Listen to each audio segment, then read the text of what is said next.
What makes a workplace truly healthy? Why do some teams thrive while others slowly lose trust, energy, and connection? And how much of that comes back to leadership, psychological safety, and the courage to really listen? Welcome back to Leading Our Own Way. We're here at part 2 of my conversation, amazing chat with Richard Clarke. We're going to go deeper into the workplace happiness, leadership challenges, trust, and the environments we create around us. Richard shares powerful insights into employee engagement, team dynamics, growth opportunities, and why feeling safe, heard, and valued can change everything, not just at work, but in life.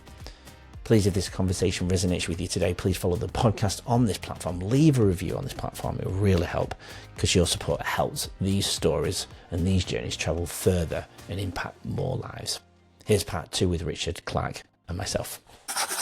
Before we dive in, I want to give a big, massive shout out to our now new proud sponsor, Eshu Skincare, a brand that truly aligns with Leading Our Own Way. This Australian-born company is dedicated to keeping skincare simple, effective, and straightforward. They've made waves in the US, even landed in Macy's and over 300 stores, and now they're back with a renewed focus on healthy skin and real results. If you want authentic skincare that fits your lifestyle, check them out in the show notes. Thanks to Eshu Skincare for supporting real stories and mental fitness on Leading Our Own Way. And if you're interested in sponsoring like Eshu Skincare, drop us a message. We'd love to connect. And this is why I can't work for anyone ever again. You know, I just can't. So we, about 4 years in, one of our management team was very, very negative, right? So any meetings, they would find something that had gone wrong that week, and nothing went right, and it was bringing the rest of us down, and we were finding it very difficult to make progress. So I did a little research, and what we did was we started something called Peak of the Week, right? It sounds really cheesy, right? So at the start of every meeting, this is the management meeting, we would have to say what our peak of the week is, something good that has happened that week, right? Now, at the beginning, he said, no, nothing's good happens this week. Nothing's good, right? But we would continue anyway. I would say, look, I remember one week I said, my daughter has learned to play Sweet Child of Mine on the ukulele, and she played it to me last night. She was like 10 at the time. I thought, yeah, that was awesome. Or I had these amazing brownies last night, or the team did this. And eventually this person came round and changed and was able to participate. And by doing that, we managed to change the whole focus of the meeting to a slightly more positive one by just removing his negativity bias at the start of the meeting. And we then rolled it out to all of our other teams. So every other meeting, we would start off with 5 things that have gone well this week, and everybody would focus on that. We wouldn't hide over the negative stuff, but we would, instead of what's gone bad this week, we would say, what can we do to improve next time? And now it really helped that our team felt super psychologically safe, and they were able to talk about these things, and there was very rarely very negative people in the room, so that helped when we had bad news. But yeah, there are little things. It's difficult though. You have a bad person in a room, and it's very difficult unless that person wants to make a change. Then it's difficult. But there are lots of things you can do. Yeah, I agree. It is a hard situation, because when it comes down to it, we actually don't know what's going on in their personal life either. And exactly. And I think that's where it's important that us as leaders can, sometimes just step out and going, are you okay? You're not even asking, are you okay? Again, one of my former guests asked, on a scale of 0 to 10, tell, because they have to answer here. If you ask that question, are you okay? They're going to blow it off and go, yeah, I'm fine. Yeah. But if you ask them a direct question, which they can't, it's not about trapping them. It's about getting them to actually think inside, and then being able, and then they feel safe because you've actually asked them. This person's actually interested in my mental well-being or what's going on. if you feel comfortable, you could ask them the questions I was going to ask you at the beginning. Actually, I totally forgot. Like, 2 questions would be, one I converted for you. What would be your happiness scale? If 0 being depressed and 10 being content or completely happy, where would you sit on that scale? Asking those type of questions. Or on a mental health scale, 0 being rock bottom and 10 being content, where would you lie? Where would you sit on that line? Asking those types of questions might open them up to go, oh, my boss actually wants to hear me, or my colleague wants to hear me. Even somebody who's below you in the status ranking of the business, oh, they actually do want to speak to me. They want to hear me. They want to know how I am. Taking them out for a coffee off-site sometimes, just being real with them and going, what's going on for you? I can see and feel that something's not right. They might feel safe to open up depending on what the culture is already going on at that place, right? You know? Does that make sense? Oh, 100%. And it's one of the things that we did. So every week, this week we stumbled across this accidentally years ago, probably around 2016, 2017. One of our developers had the idea. They wanted to create something called a project health report. Each week they were going to give it a mark out of 10. And so they asked for, is it on time? Is it on budget? How's the client feeling? 0 to 5. How are the team feeling? 0 to 5, right? We binned everything, but we kept the how's the client feeling and how's the team feeling. And every week since then, we've asked every single, because the company's still running, I'm just not in it. We asked the team one simple question: how are you feeling between 0 and 5? And that's all they answer, 1 to 5. Now, really important that you ask them 0 to 5 or red, orange, green or something like that, because people find it a lot easier to say I'm a 6 or a 5 than I'm okay, I'm bad. All right. So it's sort of more, it's non-judgmental. So and then you follow it up. Then we use that in their one-to-ones. So we would ask them, they'd get the email or they'd get the message in the chat platform, and they'd say, I'm 3 out of 5. And then in their one-to-one, their manager would then use that as a way to go into the conversation. So I see that you're a 3. Tell them anything you want to talk about, right? So it gave them an easy way in. And that worked really well. And when it really picked up was when people reported a 3. They said they reported a 3, and then we did something about it, right? We made a change in the company to address their needs. Whether it was, I'm struggling to get in on time because I've got my kids at nursery now and I can't get in for the 9 o'clock. And we said, don't worry, get in at 9:30. All right. When that started happening, people started contributing more, because at the beginning only 60% were answering, and then it went up, and then nowadays we go sort of 80-90% each week. And that's one of the things I do tell every leader: ask your staff that one question each week. It's a really good way of just seeing how everyone's feeling, and also for them to know that you actually do care about them, if you do care about them. Yeah.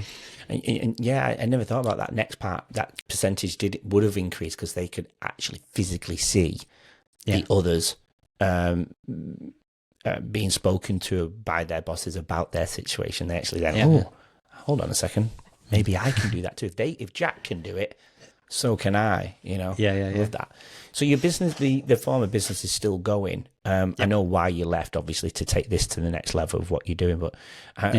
What made you step away? I mean, how hard was it for you to step away from something that you'd help be a part of creating, if not, creating it all at the beginning, to letting it go? It's like letting your girlfriend go, I'll let somebody else take over now. How hard was that? Very, very hard. So, so I knew, I sold the company last year, but I stepped away 3 years ago. I remember you saying now. Yeah, I stepped away 3 years ago. This was like 2022. I knew every single member of our team. I knew their girlfriends. I knew a lot of their parents. I knew their kids' names. I knew when their birthdays were. I knew whether they were trying to buy a house or if they were getting a new car. Like, I knew everything about everyone. They were I was very close to all of them, and I felt sort of a responsibility for all of them as well. But it was 4 years ago now. My daughter came to me. She was 14 at the time, and she said, "Daddy, I've only got." I think she called me Daddy in those days. Maybe she called me Dad. 14. 14, probably Dad actually. Oi, she would have said. Yeah. She's only saying daddy when she's flicking her eyes because she wants something. Yeah.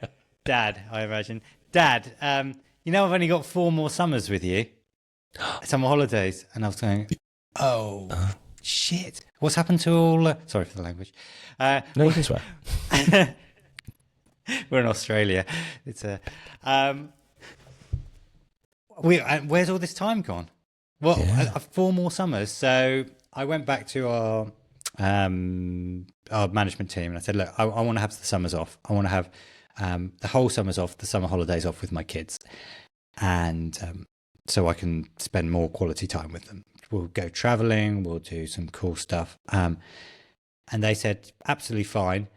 But you can't stay as CEO of the company if you do that, because it's just totally unfair. You're going to just run the company, then you're going to dump it all on us for 2 months, and then you're going to come back and then undo everything we've done. So I think it's best if you just totally step aside. So we spent 6 months on a transition from me to the new CEO, and then I handed over, and it was awful. Yeah, it was awful. Yeah, watching someone else run your company, letting go. Yeah, I really struggled for a while. But that first summer holiday when we went to Costa Rica.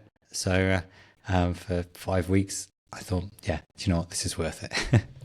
You had to go and actually experience it to make you realize. Because if you'd never gone to Costa Rica, you might have gone, you know what? I'm staying, guys. I'm not going anywhere. Yeah.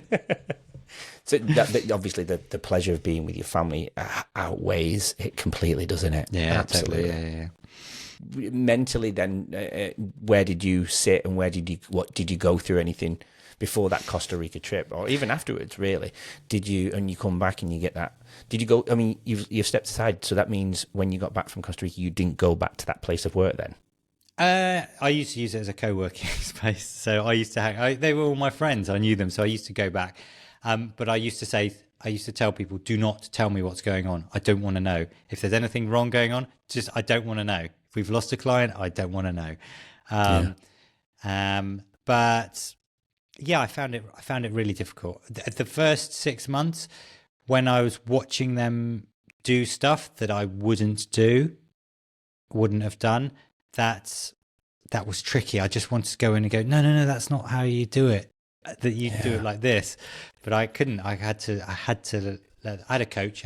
We had a business coach at the time, and she was saying there, stay away, stay away. Let them make their own mistakes. They will make mistakes, but they will also do some things better than you did them. But it was tough. It was really tough. But I do remember, I was still going to the monthly staff meetings, and. This was about 6 months in, and the management team were doing a presentation, and the presentation was all about what they're going to do to make the team happier in the next 6 months. This is their plan, and I thought, do you know what? Oh, it'll be okay. It'll be okay. And at that point, I was able to let go a bit more. Yeah. I thought you were going to turn around and say, I was watching the slides and I was going, fuck, no, don't do it that way. Well, I did do that as well. But So when you return after your first trip away and you go, nah, I definitely made the right decision. If you're not knowing and understanding what's going on at the business, what actually are you doing there then? So at that point, I just wanted to... I'd done all these things for the last 8 years. We'd tried all these experiments. I had a ton of data on what things we'd done had worked and what hadn't. And I just started writing it all down. I started writing the stories and trying to make sense of it. Why did this work? Why is psychological safety so important? How does it fit into this? And you know what? I spent a good year. I started writing a book, and then I realized that all my theories were wrong about chapter 3. So I binned that. But I wrote every week. I would write a long piece every week. And over the year, it all started falling into place. And then I read the US Surgeon General's Wellbeing report, giving this 5 areas. And I thought, that's it. Thank you very much for doing it all for me. And then, and so that was the process. And so I just spent a year just sort of understanding what was in my head. Did you cross-reference that with any other literature as well? Is there any other literature that brought you to and go, wow, yeah, I need this? Oh, tons. Yeah, loads. Yeah, I was listening to happiness podcasts, business podcasts, leadership podcasts. I was reading research studies and trying to work out how they all fit into this one model. And the great thing was they all just did nicely just drop into the model in certain places. I thought, yeah, it's right. Yeah. Because you can manipulate it even if they never use those categories as their focus points. You could always manipulate it to fall into those places anyway, couldn't you? Yeah. And honestly, there aren't 5. There's probably 20. But if I go into a talk and go, remember these 20 things. Yeah. Right?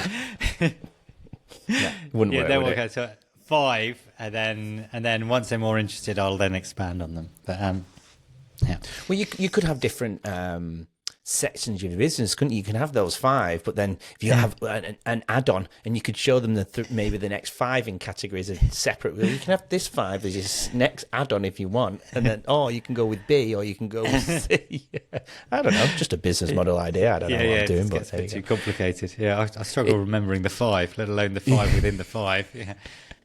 I remember writing down in the pre-notes, and we might have already covered it, but we've not said the words, but secret sauce. Yeah.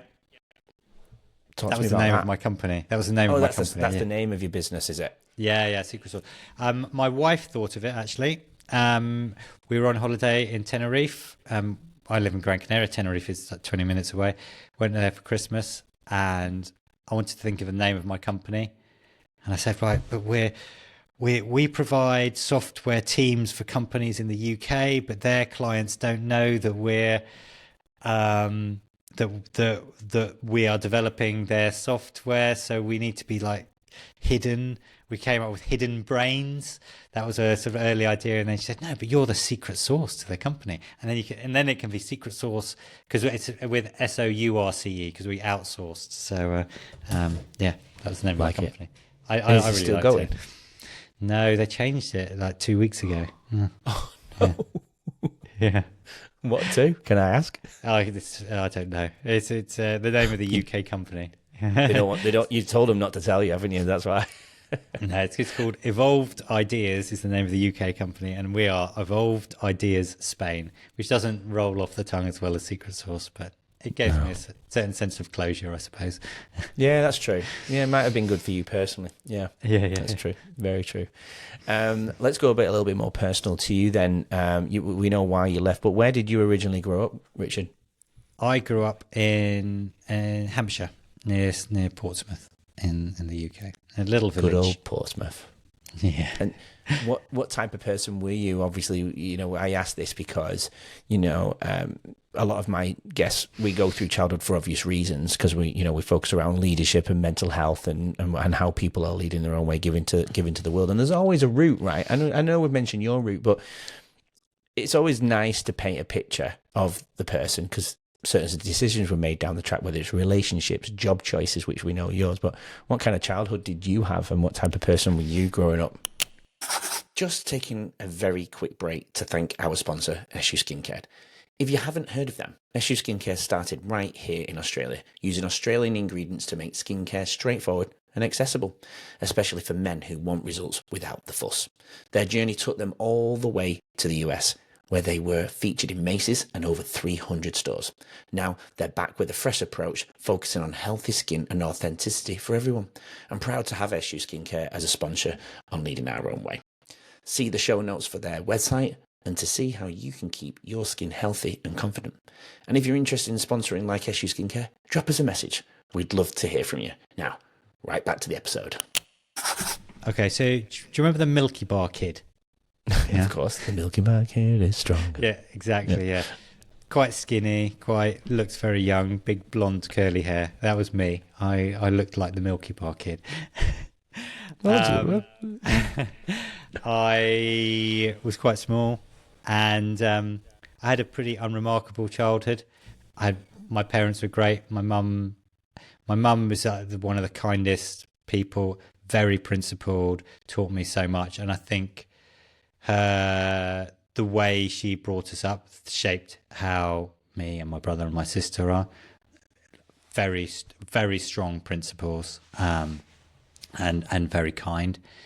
And yeah, normal life in a loving family, normal school, wasn't bullied. It was a normal school, and then went to university. Yeah, nothing remarkable, I'm afraid. No, and no, I love that though, because my next question to that was, were you a happy child? Was there a lot of laughter? I'm guessing you were happy. I was a happy child. Yeah. I had look. The way I see it is, when you don't. So Finland, right, is regularly, and Sweden there, and Denmark and Iceland, they're the happiest countries in the world. And one of the theories is that their social security is so good that you don't actually worry about anything. You don't worry about losing your job. You don't worry about getting ill. You don't worry about getting pregnant, because maternity cover and paternity cover is really good. And one of the theories is that with all those worries taken away, that there's no negative, nothing pulling you down, because there's nothing you're worrying about. There's no anxiety. And I feel that was my childhood. I've got a pretty high IQ, so I didn't find school very hard. I had a loving family. We lived in a nice house in a nice village. Yeah, I had everything that 99% of the world doesn't get. I feel very, very lucky and very privileged. I had a childhood like that, to be honest. I can see why happiness became a bit of a focal point for you with that IQ level that you have, and definitely your purpose and what you do now. When you look out to the world, especially probably living in Grand Canyon, and I have that little bit in Australia, even though some of my darkest moments have been in Australia. I'm still very grateful for where I live, the sun. You've been to Melbourne, you've been here quite a lot over your time. We've been discussing before we started recording. It's a beautiful spot, and I'm so grateful for the house that I built, where I built it. When I backpacked here, never in a million years did I think my first house is going to be on that field over there, no way. So very grateful, and I love my children go to a little country school and stuff like that up on the hill, and it's beautiful. It really is. But I forgot where I was going to take it. For you, I went off on a tangent to say how good my life was, but it really wasn't. But for you, where do you look out onto the world and go, and because I think everybody's living in fear. Not everyone, I'm probably exaggerating, but I do think a lot of people, but you used Sweden and Finland as an example. Do you think the rest of us are living in fear? We're consuming so much information now in one day. 100 years ago, it would have been a whole lifetime of consuming that type of information. News, negativity, pressure of mortgages, and so on. I think you know where I'm going with it. With the type of people that you see and work with every single day, and the books and the research that you've done, are we all living in fear? Is that a big problem, do you think, amongst the world? I think living in fear, maybe we've got a lot of anxiety. We're worried about a lot of things. We're worried about more things than we should be. You're worried about things that are happening 10,000 miles away. 100 years ago, you wouldn't even know that they were going on. You wouldn't be worried, and then you can't. Yeah, there's nothing you can do about it. I do think that sort of all that cumulatively will affect you. I know a couple of people that have just removed the news apps from their phones. Yeah, and they found I don't watch the news. Yeah, they found they're much happier because of it. I probably should too, actually. Yeah, I'm a bit into American politics at the moment. That's not. A good face. Yeah. Yeah, no. You sound like you've had a pretty happy life. Has there ever been a moment where you have I remember you telling me a little bit about an anxiety moment that you had during a period of time in the last 10 years. Tell us a little bit about that moment when you suffered, because you suffered with a bit of anxiety at one point, didn't you, in 2019? Yeah, so I'm very proactive with my happiness, right? I'm very proactive. I make sure I do certain things. I exercise, I go outside, I do all these things. So I keep myself, so I'm pretty resilient to most things, just because I do all the base work, if you see what I mean. Yeah, I do, yeah. 2019, running my company, it was going well, and then we lost our biggest client, right? Through no fault of our own, but we hadn't prepared for it. We'd invested too much in it. We had too many people in it, and we were suddenly a month away from not being able to pay the salaries, right? And that feeling of things being out of my control was the first time in my life. I felt things are out of my control, but on such a large scale that, yeah, it was really difficult, because I didn't know, how can I get more clients in the next month? What am I going to do if we don't get a new client? We can't pay the salaries. If we can't pay the salaries, we're going to have to fold the company. This loan that we took out to buy the office is guaranteed against my personal house. Catastrophe. So yeah, I went to see a psychologist. She helped. She was great. She was amazing. And she just said, control what you can control. And for me, it was the uncertainty. My biggest fear was the bank account, right? Opening our company bank account and looking at the balance and it getting closer and closer to zero, right? So what I was doing was not opening the bank account, because I was afraid of what was going to be there, right? So she said, no, that's not what you need to do. You need to look at the bank account every single day, maybe twice a day, and then make plans to make sure it's going to be all right. And so giving me some kind of control of what I felt was out of control. Luckily, whether it's luck, whether it's because we were a good business, we did pick up the clients. We got new clients in time and everything was fine, and we grew and grew and grew after that. But there was a couple of months which was pretty grim, and I'd never had anxiety like that. I've never not been able to sleep. And yeah, it was a funny experience that I don't really want to experience again. Yeah. What was your biggest lesson out of that one then? Just learning more about me, and the uncertainty is what causes the anxiety. When you're certain about things, you're fine. A friend of mine gave me a really great bit of advice. He said, prepare. He said, what is the absolute, I was sitting with him at a table by the beach. It was a sunny day, and I was telling him the story, and he said, yeah, I went through this a few years ago. And I said to him, what did you do? And he said, look, I prepared for the worst situation. What's the worst that can happen? And he made me tell him what the worst that can happen was. And so I went, well, this could happen, this could happen there. And he said, well, and then what will happen after that? And when I realized that even if the worst happened, right, it wasn't that bad, right? It wasn't that bad. I would probably keep my house. I might lose the company, but I could get another job. And then realizing that even in the worst situation, it would be okay, was like a big relief. Yeah, that was a great lesson that I learned. You also had that baseline that you'd worked so hard on being proactive, right? You had that in place. Yeah. People, though, who didn't have that in place probably would have gone into darkness deeper, right? I imagine so. Yeah, I don't really know. Yeah, not my specialty. I think so. I can only assume, I guess. Yeah. But it's that's how important it is, being proactive. I love that word of being treating your happiness as being proactive, because you have to be. Because it gives us a toolkit, right, to deal with those mountains that we have to climb. Because as soon as you get to that mountain, there's a bigger one in the distance, and we have to be ready. And it's Sorry, go on. No, go on. Yeah, no, and it's just little things. You just keep that cumulatively you do during the day, just saying nice things to people. Doing those things on a regular basis just builds up your base level, and it makes your days even just nice. Yeah, it's not hard. It's not hard.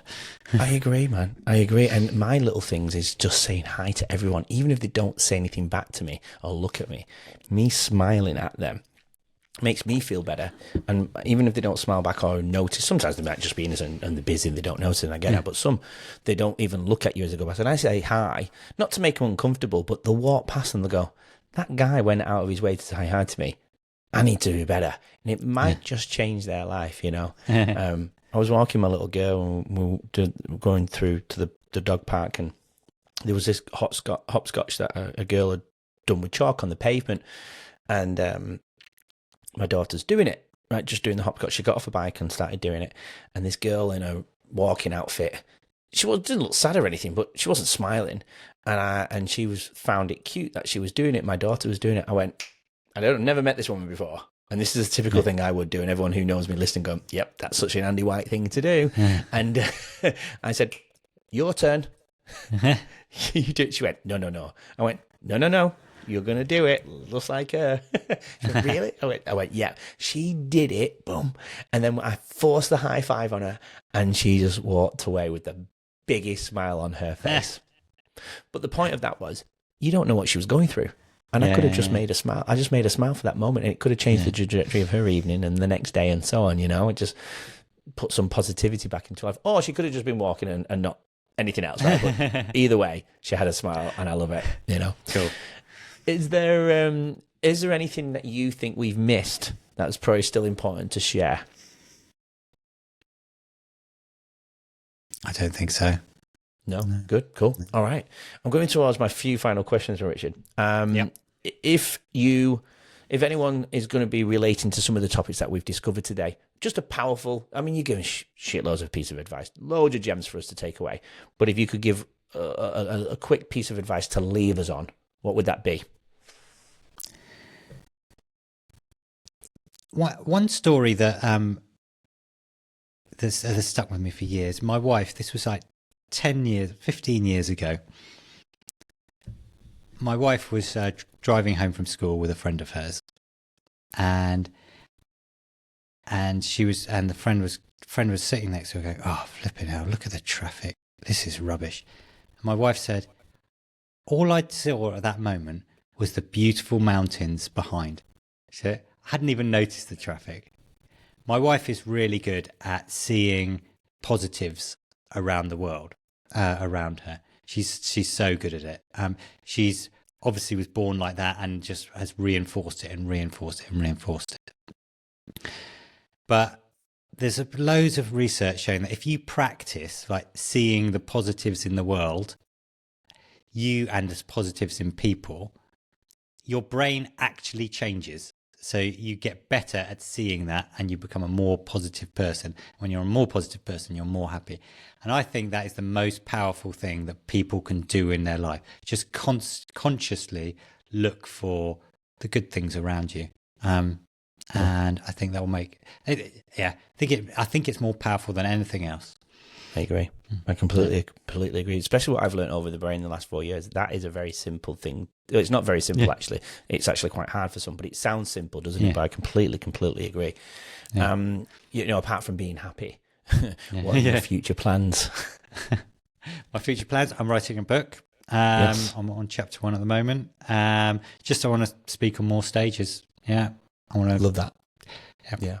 And we actually tried to everybody who's listening, we tried to record a week ago, but my platform, the Riverside, was not working, and it allowed Richard to do some work on his book. Did you utilize that time well, Richard? I did. I wrote the first 1,000 words. Yeah.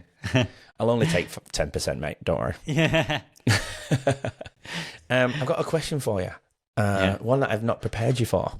Excellent. And the question is, What's a question you wish people would ask you, but they never do? Flip it out. Everybody says that, don't worry. A question that people ask me.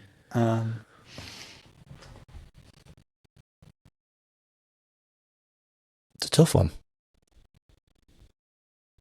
I don't think I could answer it. Do you know what? I honestly think that I could help most people be a little bit happier. Yeah. I just, from everything I've learned and everything I've read and everything I've seen, I could help most people just by changing one thing. Yeah. But nobody likes asking for advice, right? Nobody, I find it very difficult. It would be great if people asked me, what's one thing I could do to be a bit happier? I would love to be able to help people on a daily basis. Yeah. I agree. I completely agree. Even with this podcast in place, I feel like it could help a lot of people who are even in my life close. Yeah. They don't even need to acknowledge that they've done it. I just hope they can take, pieces out of these guests and you and other guests that I've had and put it into their life. Or ring me up and you're right, ask for advice. I'll hold space for my friends. I've learned over the years not to give advice. Right? Yeah, definitely. I've definitely learned over the years not to give advice and hold space, whether it is silence, waiting for them to call me and know that I'm there. But then I don't want them to think I'm not there to listen to. So, a little message here and there. I'm here. But you're so right. I do wish people did ask for advice. Even if you've created that safe space, sometimes they're that stuck in their darkness. It's a real struggle for them. So yeah, it's a great answer. All right. Well, it's very crystal clear what your purpose is, Richard, but I always ask the guest to put it into one powerful line to finish off on a real positive and powerful way. So Richard, what is your purpose? To make one person happier, a little bit happier every day. Love it. Very, very right down to the point, and I hope we can just help one person with this talk today. So I appreciate your time, Richard. I really, really do. Thank you for joining me on Leading Our Own Way. Thank you. It's been really fun. Well, if you come back to Melbourne, make sure we go for dinner and hang out. Is there any plans to come back to Melbourne, Richard? There is. My brother-in-law lives in Canberra, so we will be there probably in the next couple of years, I would have thought. Nice. Well, you've got my number. Make sure you stay in touch. Definitely. You can come and stay. We've got a spare room here. You and your lovely wife come over. Honestly, we'll take you down the Great Ocean Road for some lunch. Easy. Excellent. See the studio. Beautiful. Thanks, Richard. I really appreciate it. To everybody who's listened, I really, really hope you can message Richard. I'll put everything in the show notes, or message me, whoever. Get in contact with Richard. Follow him, see what he's up to. I'll put everything in the show notes for you to make it easier. But keep being happy. Try and be happy. Keep leading your own way, and come back for another amazing journey and guest next week. But until then, like I always say, keep leading your own way. From Richard and I, have a great weekend. Bye for now. What Richard shared today is such a strong reminder that happiness, growth, and leadership all begin within. The environments we create, the way we treat people, and the courage to keep learning all shape the lives we live and the impact we leave behind. No matter where you are right now, in leadership, in transition, in struggle, or even in growth, there's always an opportunity to choose greater awareness, kindness, and purpose. Keep backing yourself, keep learning, and keep leading your own way. Thanks for being here with us on Leading Our Own Way podcast. If you haven't already, please follow the show. It really helps, and definitely leave a review if you can.